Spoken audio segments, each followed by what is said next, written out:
Everybody, welcome to Weekend Griil number 6. Round 7 of the AFL season is here. Paul Sebastiani, Adrian Deha.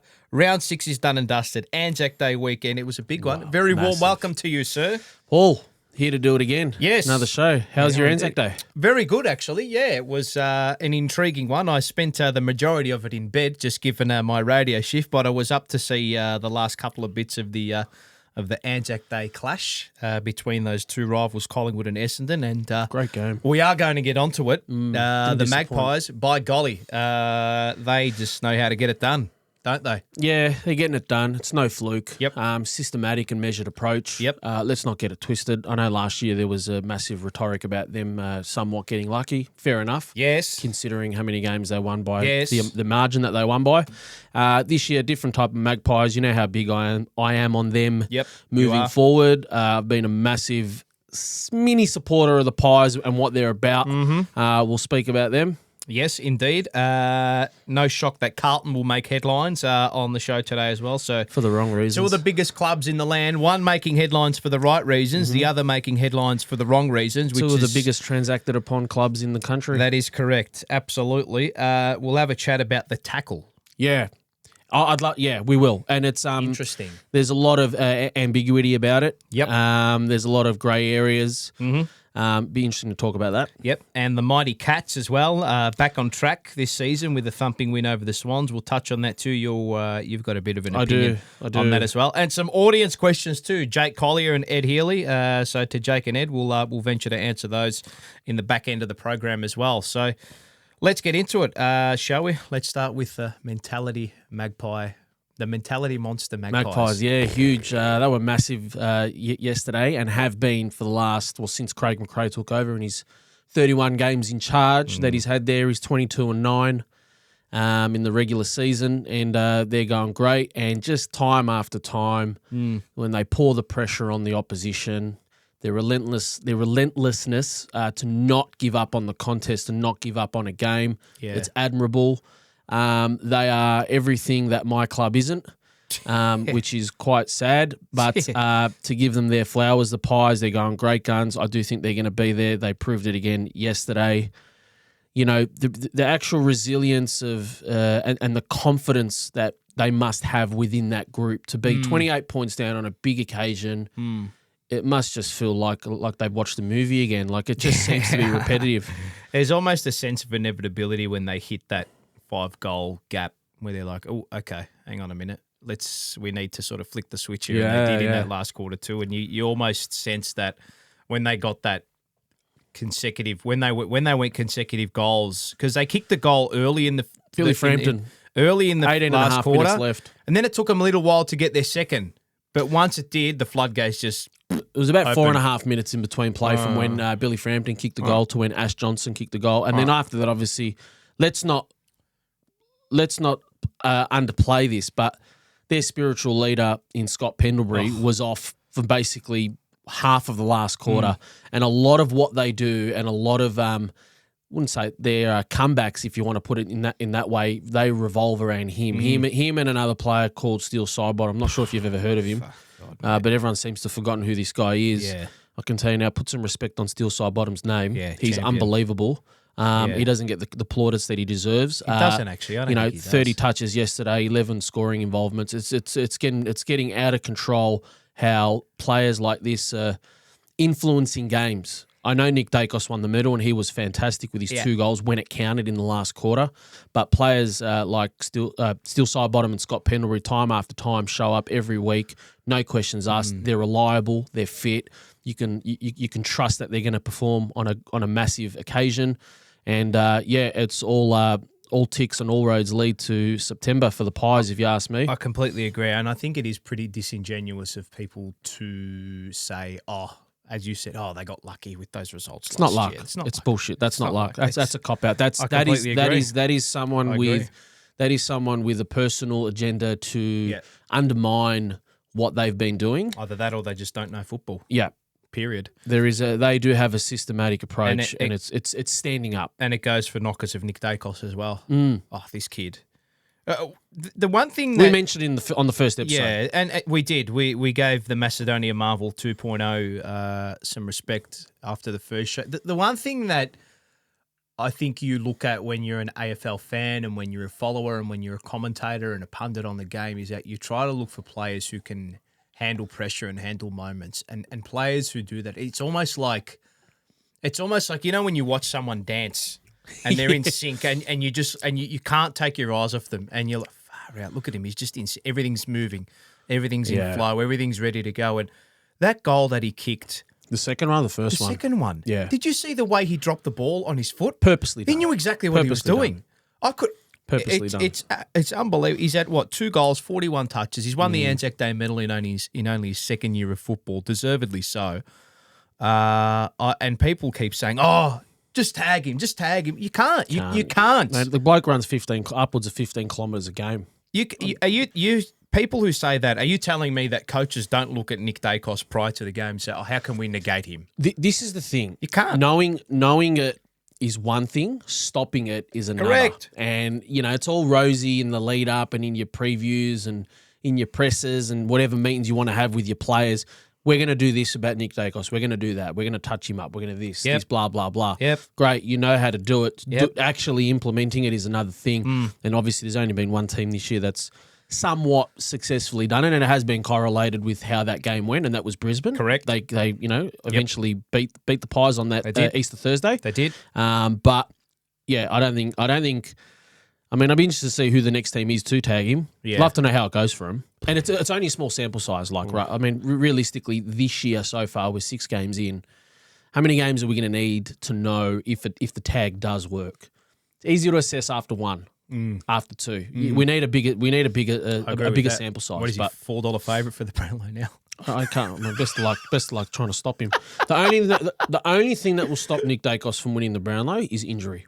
Yeah, I agree. And God. I agree with that. And God, too. Yeah, I think so. Divine intervention is the only thing that are going to stop. And you're going to see the faces that are going to be pulled that night when he does win the Brownlow. There'll be some decent collects as well, I think. Look, again, the beauty about Collingwood is that they just continue to play their style regardless of what's happening. And the faith that they have in their system. Sense of inevitability when that margin blew out to 5 goals at 3/4 time. You just everyone, and this is how you know you're a good team. Mentality monsters. Everyone knows you're a chance. Yeah. Did you see him get around Billy Frampton after that first goal? Bang, straight away. Create the energy. Almost like that. Create the energy. Yeah, we know. And again, just before we get off Collingwood, prior to the Anzac Day game, Fly McRae was on SEN, my workplace. Shout out to SEN, with Gazy and Murray, and he said that Nick Dacos' preparation is elite. Yeah, I think you doubled down on it yesterday in the press conference after the game. Elite. And that's no shock. Elite preparation equals elite performance. And that's what we're seeing, not just from him, but from the mighty Magpies. So they are a huge premiership chance. Mentality monsters. Don't forget that line. That is what they are. Yep, they are indeed. Now, over to the opposite end of the spectrum. A team playing within themselves, or maybe they are playing to their capacity. We don't know because the season hasn't really unfolded or unpacked itself fully just yet. But the Carlton Football Club, Icon Park, another deflating... I know it as Optus Oval. Or Optus Oval. Icon Park. Royal Parade. Carlton, deflating loss again against St Kilda, and the complete contrast to what Collingwood was. Carlton kicked the first goal of the last quarter against St Kilda. No buzz, no energy, no fire, nothing. Yeah, we'll just wait. We'll just wait for it to happen. Yep, we'll just wait for it to happen. Yep. The floor is yours, Senator. Yeah, Carlton, our beloved club. I'd like to call them the fraudulent Blues, to be honest. I want to make a statement. Can someone remind me, or someone please correct me, but has there been anything more inversely correlated in the history of the AFL compared to how much Carlton talks and how much they actually perform? It is a joke. Right, you listen to this club at the start of the year, they like to talk a massive game, pump the supporters up, get everyone sort of hyped up and motivated, and rightly so. And their supporters are loyal, right? All their members and fans are loyal. And then when it comes to actually performing, they want to let everyone down. I don't know if you've ever heard Michael Voss in his press conferences, but how uninspiring is some of the shit that he says? And I don't want to be critical of Voss because I don't think it's all him. I think it's a collective, right? How uninspiring does he sound, with all these wishy-washy excuses that he has? Mate, I'll be honest with you. The more he talks, the more stupid he sounds. It's embarrassing. It's embarrassing. And it's going to get to tipping point. Yeah, okay, look, they're going to come around this way. Look, we'll be honest. They're probably going to beat the Eagles, right? And then their next 4 games after that, right? Brisbane, Bulldogs, Collingwood, Sydney away off a 5-day break. It's going to be season defining. And, I'll be honest, at this current point in time, I have no positive adjective to describe Carlton. The only thing that comes to my mind is frauds, imposters, misleading, etc. You name it. Nothing positive at this stage to say about how that club is performing, and it's disappointing. The only thing I will say is this time of the year it can turn. We both know how quick a season can turn. But yeah, interesting times ahead for the Blues. There are a number of points I want to raise on this as well, and people know of the work I do with, about the club and all that sort of stuff. And I was very bullish through the first couple of weeks because they were kind of finding different avenues to score, but it has reared its ugly head again that they are inept with their dare, inept with their attitude to want to win the game, inept with their ball movement, and that was confirmed as well by Champion Data. Carlton's numbers suggest that they are 18th for corridor use from defensive 50, which is a clear indicator that it's either one, they are cowardly with their ball use, which I watch them every single week, minute by minute, second by second. There is no intent to move that ball from the back half. Whether that is players inherently feeling pressure or it's a directive, it's probably a bit of both, because club officials have come out to confirm that this is the game plan.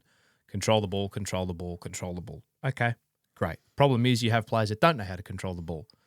I don't know if they're teaching them in-game. Are they trying to teach them in-game in these scenarios? And they're like, okay, well, maybe we're going to have a little bit of a short-term hit for them to be able to control in the moment. So actually when we do hit and do go hard, that we can just pull back the gears, because Carlton don't have gears. They've got no gears. It's either 7th or 1st. That's it. And they're cooked when they go back and revert back to that type of play. So my frustration with it all, and I think the frustration with a lot of Carlton fans, is that you see what they did against Geelong. Sure. Right? Okay. You saw what they did against GWS, where they did dominate the third term, and if not for a little bit of inaccurate kicking and entries inside forward 50, they could have won that game by a lot more, right? The problem is that the last 2 weeks, they have just reverted back to slow. Honestly, if it's direct, the last 2 weeks, there's not been a dime for the Blue. I'd fair dinkum be checking bank accounts. Yeah. I'd be checking bank accounts after the last fortnight. You know that statement is not necessarily outlandish to me. Yeah. You know what I'm talking about.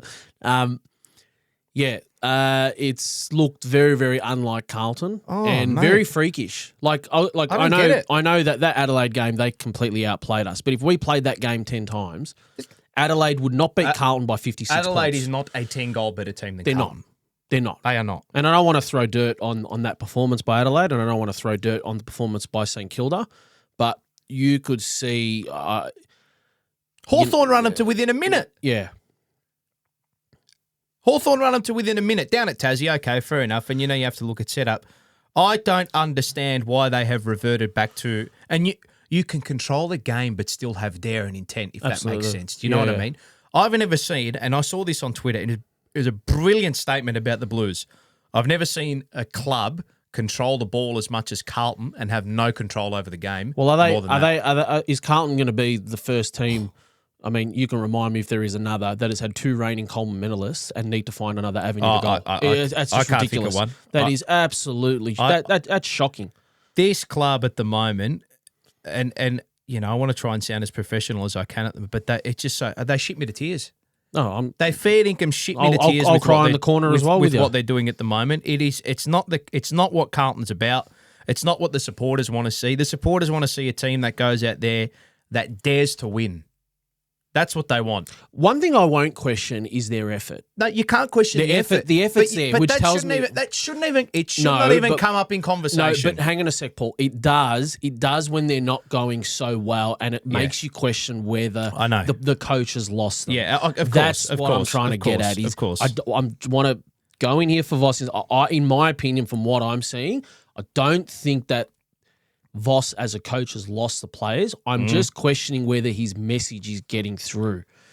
Or is it a directive, as you said, to manage? I think it is. Yeah, I think it is getting through. I don't think they're that. They are that clever. They are playing the way that he is telling them to at the moment. Cool. Control. So they are listening. Control. The last 2 weeks, all I've heard is execution. Brad Lloyd came out. He said, we back our game plan in, but it's the execution that's not. You don't have right ball at the users. Moment. So you don't have ball users. So the plan that you're using at the moment actually relies on your players to execute. If they are not executing, you have to change something up. Can it be done we saw the Bulldogs after round 2 or 3, they tweaked a bit of their game, right? They had to. Do you think the way Carlton is, do you think it can be done? Do you think they need to adjust their thinking? Obviously, it's not going to be at the click of the fingers, but do you think that it can be done in an efficient and effective way? Yes. Because we all know it can be done. Yes. Whether it can be done with a certain amount of time frame in an efficient and an effective way, yes. Do you think it can be done? Of course it can, because they did it in the first 10 games under Michael Voss. And it's not as though teams have found out what Carlton are doing. It's not as though that you can't go back and do what you were doing in those moments. And I understand that there's a honeymoon period. I get that. I understand that. But go back to what makes you good. Make it chaotic. Kick those 5, 6, 7, 8 goal quarters. And if you hang on at the end, so be it, mate. At least you're exciting. This is like watching paint dry at the moment. It's when St Kilda... Watching St Kilda play is like watching paint dry, but they are still getting the job done. But they were exciting. There were moments where they were exciting on the weekend. The problem is that they're playing boring football and the results are not stacking up. I see. The last 2 weeks have been terrible, boring crap, right? Oh, it's horrible. No, it's terrible. And the results have shown. And I don't think they are tricky enough, right? And look... I agree. I know that Michael Voss, for a fact, is big on in-game learning. I understand that. And the problem with Carlton last season was in those big moments, they couldn't control the game. Melbourne couldn't control it. Collingwood couldn't control it. So are they saying to the boys, all right, we've won this patch here. Let's go for the next 2. Let's come up against St Kilda and just control the contest as much as we can. They are not that smart. I don't think they are either. Not. I'm not going to sit here and give... I don't think I'm not going to give either. them that much credit. They are not that intelligent to even think about that. So, yeah, big concerns at Carlton. Can they turn it around? They've got a game this weekend that they should just pencil in, tick off, green tick. What does it mean? And you know what's going to happen? They're going to beat the Eagles, right? What? They will. You would think they will be beating the Eagles, and then after the Eagles game, it's going to be all, chitch this, everything all good, and everything's all, they're all up and about. And then they're going to get a rude awakening when they have to verse the Lions. Yes. Right? So let's not get ahead of ourselves after this week, but I'm penciling in, right? Just envisaging. They will beat the Eagles. Then they're going to have a test against Brisbane. This is what I mean. What does it mean? What does this week mean? Let's just hope that they're focused and that they're ready to go. Look, as I said, I think after the Sydney game, which is in round 11 or round 12, you will know. We will know where Carlton stand. You will know. That's it. The next month, heads will roll. Yep. Mark my words. Crunch period for the Blues coming up. So that's enough about them. I don't want to it's a Wednesday afternoon. I don't want to get frustrated, even though I already am. Good vibes. All right, let's get a wriggle on. The tackle is our next little thing that we need to speak of. Now, Jesse Motlop was suspended for a week for a dangerous tackle, which actually wasn't called a free kick in the game. Yep. But this is coming up more and more often. Yeah, it is. And the reason is because the AFL, obviously, with these legalities and class actions that we spoke about in the first episode that are arising, they need to be prudent and proactive as to try and stop this. How do we do it? We suspend players for 2 weeks, and that'll send a message. It is going to get to a point where I believe the tackle will be null and void. And what we're going to see is a much more fast, and if the game isn't trending that way as it is, we're going to see a faster game because players are not going to attack. We're going to see a lot of players corralling, which will bring in zones. This is how I see it with the next 3 or 4 years. How you envisage it. How I envisage it next 2 or 3 years. So the tackles, the bump's gone. It's Forget done. about it. Forget about it, blood. Yeah. You're done. Done. D-U-N. Right? Yep. Now the next part of the game is going to be tackles, and the AFL is doing their best to try and eradicate it, in my opinion, or the dangerous tackles, which there is still some inconsistencies in the league. It's that sling, it's that grab and double motion. Absolutely. Which is dangerous. It is, but it's also like now tackles, right, it may get to a stage where the moment a tackle is laid, is the umpire going to blow the whistle and say it's my ball to avoid the extra, or is it holding the ball? Immediately, because okay. because obviously now every club in the AFL are in a situation where they're still uncertain of what the rules are, and we're going to speak about with one of the questions later on. Yes, I mean some of the officiating. I don't want to speak. We'll move on to it later, but some of the officiating, it's getting worse. The standard's getting worse. I feel for the umpires, and I think a lot of that has to do with the umpires are not themselves clear. They're not clear of what the rules are and how to adjudicate it because it's differentiating opinions. Correct. Right? So, in regards to the tackle, I do see it. It's simmering at the moment. Yeah.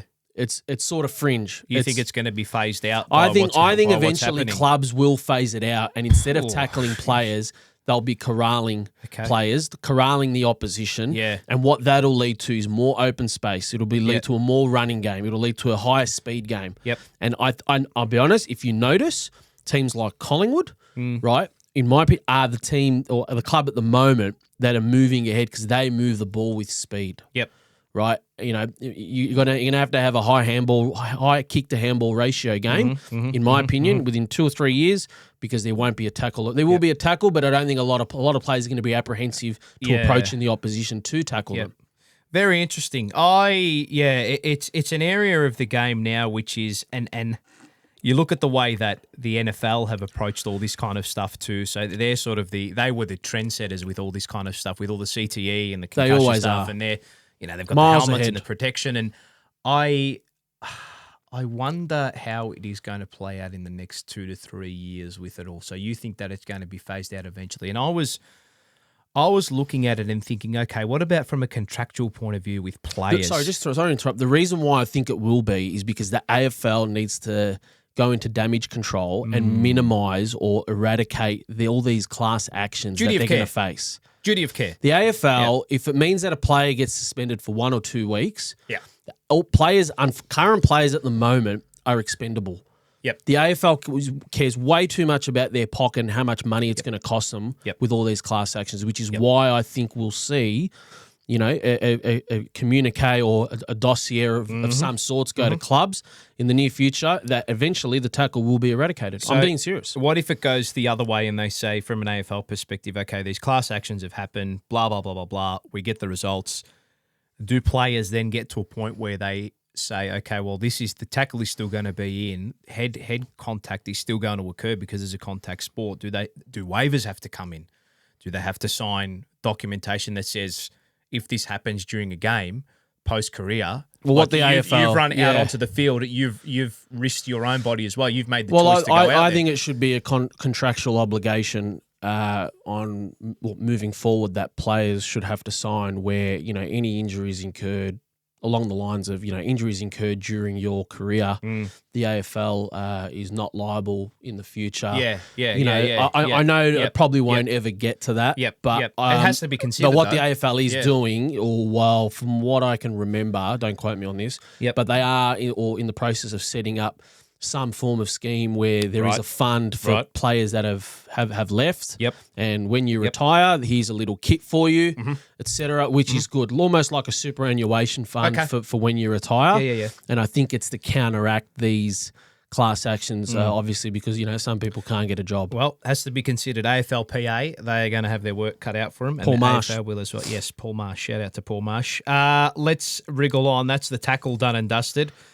We are Geelong, the greatest team of all, down at Cardinia Park. They're back with a bang, the Mighty Catters. I had written them off a couple of weeks ago after that shocking loss to the Gold Coast. But they've kicked into gear, the Mighty Catters. What a win against Sydney. Huge. Granted that Sydney were down, had some personnel out. Yeah, sheesh. But I was very similar to you, maybe not as far right in terms of writing the Cats off, but I was a little bit worried as to what they were doing. I'm going to look down the barrel of this camera right here, and I'm going to say it. I'm going to say, and I want you to get your timestamp out. I'm going to declare this. It's 2:26. What time? 2:26 Wednesday, the 26th of April. Here we are. There you go. Geelong will win the flag. You heard it here first. I'm going to pin this tweet. Whatever we do, I'm going to make sure everyone hears it. Geelong will be the 2023 AFL Premiers. You heard it here first. Geelong will and win. they will be back, Paul. Mark my words. And who are they going to verse? Probably going to verse Collingwood and the Granny. Oh, God, that'd be something. Geelong will win the 2023 flag. Get a pen and paper, word for word, whatever you need to do. Geelong will be your 2023 AFL Premiers. Against Collingwood, and Collingwood will lose another grand final and remain on 15. Sucked in. Hey, you know what's funny, haven't they been in like 47 grand finals? They've been in most grand finals. 47 grand finals, and they've won 15 of them, and 47 is the 15th prime number. Oh, how do we do it? Isn't that ironic? I don't know if that's actual fact. I mean, I think it's around 47 or 48 grand finals. It's definitely around that. They're tracking closer to 50, and they could track closer to that by the way they're going this year. Okay. I'm still in the camp that they can't win it, but you've made the statement. The rest of the passengers... Everyone just making up the numbers. All right, let's get to audience questions, shall we? We've had a few come in, which is good. This is what we want. We want more of these. So we'll do one every week. Of course, everyone can. We'll put up a tweet every week with regards to it. Yep. And just leave your comments. Very good. In the comments These section. questions that come in are grouse. They have been. We appreciate you sending them in. So Jake Collier, Jake Collier 24 has left a question about Tom De Koning. He's asked, if Tom De Koning chooses to leave, what do you think he is worth draft pick wise, or what would you like Carlton to get pick wise? I don't think he's worth any more than maybe a second rounder and a future second rounder or a future third rounder. He wouldn't go for a first round pick. Okay. That's my opinion on it. First and foremost, if he chooses to leave, best of luck. The same door he walked in is the same door he can walk out, as far as I'm concerned. If this brother thinks he's worth 800,000 or whatever the figure that they're throwing out, by all means, mate, the door's that way. You can leave. Agree. First and foremost, I hope Carlton are not held to ransom. They've been stuffed around by giving the wrong players wealth. Agree. In the past. Let's not mention names, but look, if he chooses to leave, what do I think he's worth? Look, I think he's worth a first round pick. Just that. Given his age. Okay. And maybe a future second rounder. Okay. And that's all revolving around his age. Yep. He has scope, yes, I don't doubt that. He has a lot of ability, but I just think at this stage, I mean, I can't see, or I'm yet to see some form of evidence to suggest to me that Carlton at the moment is a better team with him in it. I agree. And if he wants to leave, by all means, go for your life. Yep. First round and a future second rounder is what I think he's worth. Jake, appreciate the question, Jake. Love it, yeah. As I said, I'm second rounder and maybe at the very most a future second rounder as well. But again, 800K for a bloke who's not a match winner, That 800, let's start quickly on that 800K price tag, that's reserved for people that win you games. Of course it is. And he's not one. Doesn't win you games. He's never won Carlton a game. He's not one. So, yes. Ed Healy at Empty Cap. Shout out to Ed. He's a big fan of the show. What is the stand rule supposed to be for other than annoy the crap out of fans? If you move behind the mark, it's 50. One umpire called outside 5, then stand. It's a failed Hocking addition and should be scrapped. Thoughts? I'm not a fan of the stand rule. I think it's stupid, but I get why they poured it in. Clearly, as you and I have spoken about, the reasons why they brought that in was to counteract Richmond's tactics, from 2017 to 2020. If you notice, they brought that in 2021 or 2022, whenever it was. Outside 5, look, teams choose to defend that way. I see Collingwood do it a lot. Yep. It's there to create or there to open up the game, and a lot of players with the ball are using that to their advantage because obviously the player on the mark can't move. Basically gets spoken to like a dog, stand, sit, fucking whatever. It's embarrassing. I don't like the rule, Ed. Yeah. I think it's here to stay. It is. I think it will stay, and it's the AFL trying to bring in a more higher pace game, a more attacking game, if you want to put it in that way, and it's more exciting. And it also revolves around what I spoke earlier about the tackle. Yes. And how it's, you mentioned that, one umpire called outside 5 and then I think that the standard of umpiring over the weekend was horrible. I was at the St Kilda and Carlton game. It was bad. I watched the Richmond and the Melbourne game on Monday on Anzac Eve, and it got worse. I was there yesterday at Anzac Day at the MCG, and it was horrible. Yeah. It is ridiculous. Yep. Like I can't. But the standard is deteriorating. Yep. And if we're here criticising players. We're here criticising players about their performance, and players need to be held accountable, and coaches need to be held accountable. Yep. I'm sorry, but umpires they don't escape that. No, the umpires should be held accountable too. Of course. I actually feel for the umpires because they I have do too, so many but adjudications and rules and interpretations that they need to. The game is bigger than them, though. But that's the thing too. It's not about the game is bigger than them. Yeah. They're there to do, as far as I'm concerned. It's one job. They are a small piece of a big puzzle, is what they are. So, love the questions, Jake and Ed. Thank you very much. Send them in for next week as well. So we'll put up a tweet, as I said before, on our Twitter page, and we'll get onto those for next week too. But the questions are much appreciated. Hopefully, we answered them as best as we could. Yeah. Thanks, Jake and Ed. Appreciate it. Let's get on to our final little bit of the weekend grill. Round 7. The preview is here. You're tipping minimum 7 here. If you can't tip 7 this week, give up. Go find a job. No, I'm joking. Big ones coming up. Well, there's a big Friday night clash at Marvel Stadium. We'll go through all the games. So the Saints play Port Adelaide, and then we've got a host of Saturday games. The Lions and Dockers from the Gabba. Sydney and the GWS Giants, the Battle of the Bridge at the SCG, the Doggies and the Hawks at Marvel. Battle of the Bridge. The Demons and the Roos play at the G, Optus Stadium, 7:30, Eagles v the Blues. Another intriguing game as well at the G, Sunday afternoon, 1:10, the Bombers and the Cats. 1:10, like, what are you doing? Yeah, that Come on, man. And have a look at the primetime game that they've given us. Marvel Stadium, 3:20 p.m, Richmond v Gold Coast. The Battle of the Cellar Dwellers is coming along on Channel 7. And then it's Adelaide v Magpies. We end the round with what should be an absolute cracker at Adelaide Oval. Let's start with tips for the first game, AD. Saints and Power, head-to-head Marvel Stadium. Who wins? That's a very, very good question here, It Paul. is. I like the way the Power are playing. So do I. I also like the way St Kilda are playing. So do I. St Kilda's defence, as mentioned last week, is very stingy. Tis. It's very organised. Yep. And I'm going to stick with that formula. I think St Kilda win. Okay. I haven't had a deep dive this week, guys. I apologise for all my fans on my personal Instagram account. Just stay tuned. I'm going to go St Kilda. Love it. I am going to go with my initial thoughts were Power. Actually, as much as St Kilda were okay against Carlton, it didn't really impress me. I don't know. That don't impress me much. I don't think that Carlton form line's great. Mind you, Port did play against West Coast. I'm going to go for the upset here. I'm going to go for Port. Yep. I'm going to tip the Power. Lions, Dockers. You already know. Yeah. Lions.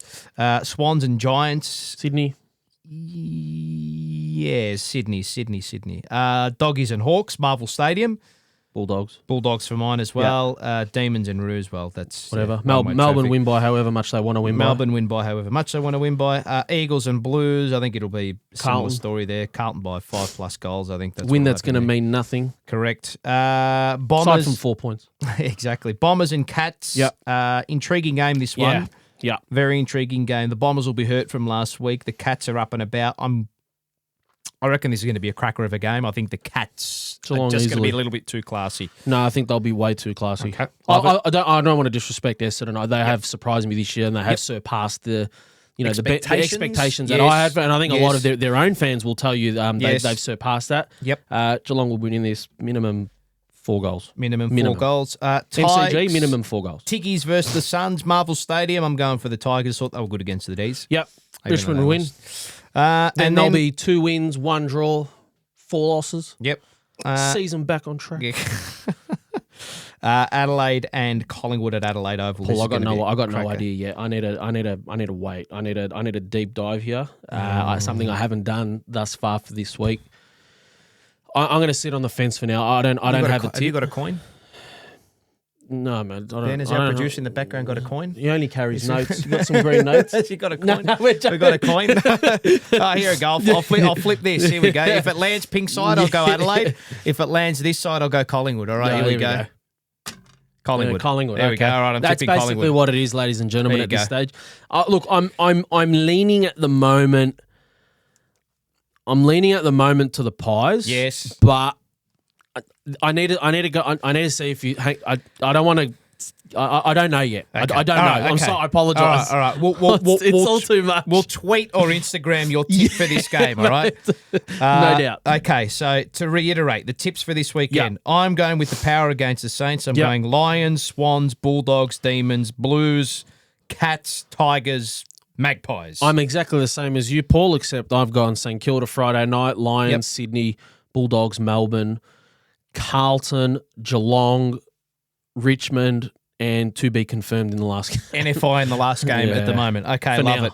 Love it. All right, that's a wrap. Weekend Grill number 6 is Done and in the dusted. locker. Done and dusted.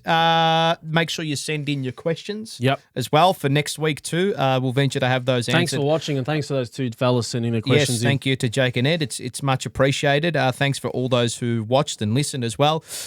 Be sure to follow us on the socials too. That's where you can find us, Instagram, Twitter, YouTube as well. Make sure you subscribe, like, do all that. And we will be back next week, sir. Do Thank it you all very over much. again. Thanks, guys.